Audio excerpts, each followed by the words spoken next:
Shalom Bapak Ibu Saudara yang diberkati Tuhan. Hari ini kita akan mendengarkan kebenaran firman Tuhan yang saya ambil dari kitab Mazmur pasal 32 ayat yang ketiga.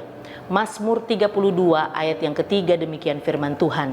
Selama aku berdiam diri, tulang-tulangku menjadi lesu karena aku mengeluh sepanjang hari. Bapak Ibu Saudara yang diberkati Tuhan, banyak orang tidak sadar bahwa mengeluh dapat menciptakan banyak hal yang negatif dalam hidupnya. Banyak orang tidak sadar bahwa mengeluh dapat menciptakan hal yang buruk dalam hidupnya. Saudara, ayat ini berkata, tulang-tulangku menjadi lesu karena aku mengeluh sepanjang hari. Saudara, mengeluh dapat menciptakan kelesuan. Mengeluh dapat menciptakan keletihan. Mengeluh dapat menciptakan kehilangan semangat. Mengeluh juga dapat membuat orang hilang kreativitas. Mengeluh dapat membuat kesakitan yang akhirnya berujung pada kerusakan atau kegagalan di dalam kehidupan kita. Bapak Ibu Saudara dikasih Tuhan, keluhan-keluhan orang Israel ketika mereka ada di padang gurun, saudara, membuat perjalanan yang sebenarnya bisa ditempuh dengan perjalanan mungkin 1 sampai 2 bulan saja, tetapi mereka harus menempuhnya selama 40 tahun. Saudara dikasih Tuhan, keluhan-keluhan yang mereka sampaikan, sungut-sungut mereka yang mereka nyatakan kepada Tuhan, membuat perjalanan itu akhirnya, saudara, menjadi sangat amat lama, memakan waktu puluhan tahun, sehingga orang-orang yang keluar dari tanah Mesir yang dalam perjalanan menuju ke tanah perjanjian, mereka semua mati di padang gurun, saudara, kecuali tentunya selain Yosua dan Kaleb dan juga anak-anak yang lahir di padang gurun. Saudara dikasih Tuhan Yesus Kristus, mengeluh adalah sikap yang membangkitkan amarah Tuhan. Mengeluh adalah sikap yang bisa membangkitkan amarah Tuhan kepada umatnya. Kalau kita membaca di dalam Bilangan 11 ayat yang pertama, saudara, bagaimana murka Tuhan terhadap orang Israel ketika mereka mengeluh kepada Tuhan. Saudara, mengeluh adalah dosa yang tidak dapat kita anggap remeh. Kadang kita pikir bahwa kita hanya sedikit mengeluh, kita hanya sedikit bersungut-sungut dalam hidup ini, dan kemudian kita membiasakan itu. Kita tidak sadar bahwa mengeluh itu terlihat remeh, tetapi sebenarnya itu adalah dosa yang serius. Saudara, mengapa bisa dikatakan bahwa mengeluh itu menjadi dosa yang serius yang tidak boleh kita anggap remeh? Karena yang pertama, mengeluh itu adalah sebuah ungkapan ketidakpuasan terhadap sesuatu yang belum tentu salah. Sekali lagi, mengeluh adalah ungkapan ketidakpuasan terhadap sesuatu yang belum tentu salah, saudara. Sudah dikasih Tuhan, mengeluh itu selalu diiringi dengan mempersalahkan orang lain. Mengeluh itu selalu diikuti oleh kita kadang mempersalahkan orang lain. Kita mempersalahkan keadaan, bahkan kita seringkali mempersalahkan Tuhan. Saudara, ketika kita kecewa dengan keadaan kita, dengan kegagalan kita, dan kita mulai kemudian membuat daftar siapa semua yang mengakibatkan kita gagal, siapa semua yang membuat kita rendah, siapa semua yang membuat kita malu, membuat kita rugi. Tetapi sudah dikasih Tuhan, daftar itu tidak pernah ada nama kita.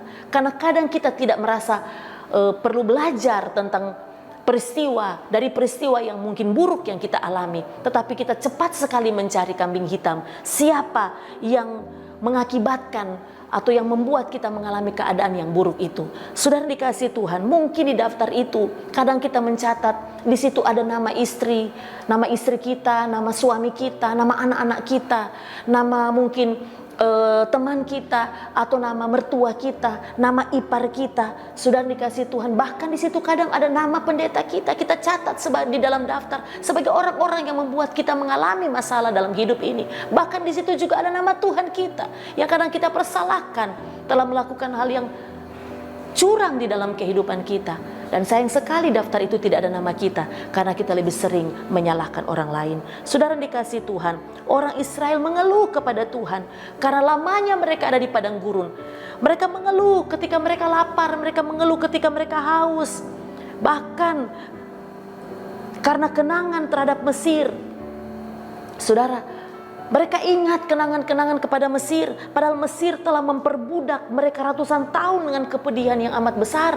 Tetapi saudara dikasih Tuhan, mereka tidak pernah menyalahkan Mesir. Yang mereka salahkan siapa saudara? Yang mereka salahkan itu Musa. Yang mereka salahkan itu adalah Tuhan. Saudara dikasih Tuhan Yesus Kristus, itu sebabnya Tuhan murka kepada mereka. Saudara, mengeluh adalah dosa yang tidak dapat kita anggap remeh, tetapi harus kita waspadai sebagai sesuatu yang menjadi serius. Yang kedua, saudara dikasih Tuhan, mengeluh adalah ungkapan ketidakpuasan tanpa upaya untuk memperbaiki. Saudara, banyak orang mengeluh tentang banyak hal dalam hidup ini, tapi mereka tidak pernah berusaha untuk memperbaiki. Mereka tidak pernah berusaha untuk melihat apa yang harus dibenahi dari dirinya. Saudara, ada banyak orang yang mengeluh tentang keluarganya. Ada yang mengeluh tentang suaminya, tetapi dia tidak lagi memperhatikan suaminya. Ada yang mungkin mengeluh tentang istrinya, tapi dia tidak pernah memberikan kasih sayang kepada istrinya. Ada yang mengeluh tentang anak-anaknya, tetapi sebenarnya dia tidak pernah memberi waktu untuk anak-anaknya. Ada yang mengeluh mungkin tentang pekerjaannya, tetapi dia tidak pernah mengupgrade kemampuannya. Ada yang mengeluh tentang bisnisnya, tetapi dia tidak pernah memperbaiki integritasnya. Saudara dikasih Tuhan, banyak keluhan sana sini, saudara. Tetapi apakah kita bisa memberi solusinya? Apakah kita bisa belajar dari peristiwa yang kita alami dalam hidup ini? Saudara dikasih Tuhan, mengeluh adalah ungkapan ketidakpuasan tanpa upaya kita memperbaiki diri. Saudara, orang Israel mengeluh kepada Musa, mereka mengeluh kepada Tuhan, tapi mereka tidak pernah mengubah hati mereka untuk Tuhan.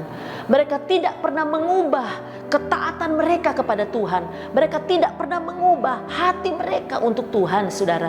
Saudara dikasih Tuhan, mereka buat patung emas, patung anak lembu emas, saudara dikasih Tuhan, dan mereka menyembah kepada patung anak lembu emas di saat Tuhan sedang mengukir perintahnya untuk kebaikan umatnya. Saudara dikasih Tuhan, itu sebabnya saya mau katakan bahwa jangan menganggap kecil dosa mengeluh, saudara.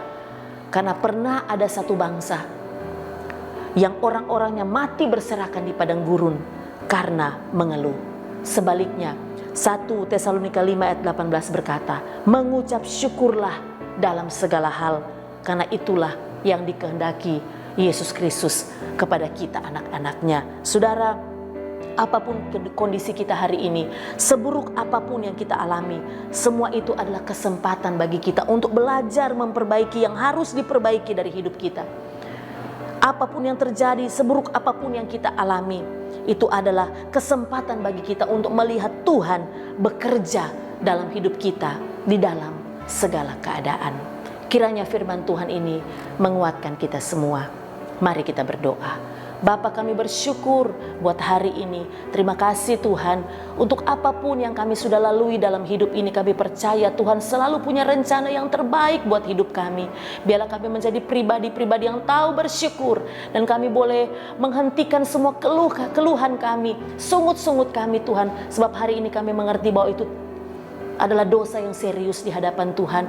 Ampuni kami Tuhan kalau kami memulai hari-hari hidup kami Tuhan dengan penuh keluhan dan sungut-sungut. Dan hari ini kami mau belajar untuk selalu bersyukur atas apapun yang Tuhan kehendaki untuk kami jalani dalam hidup ini.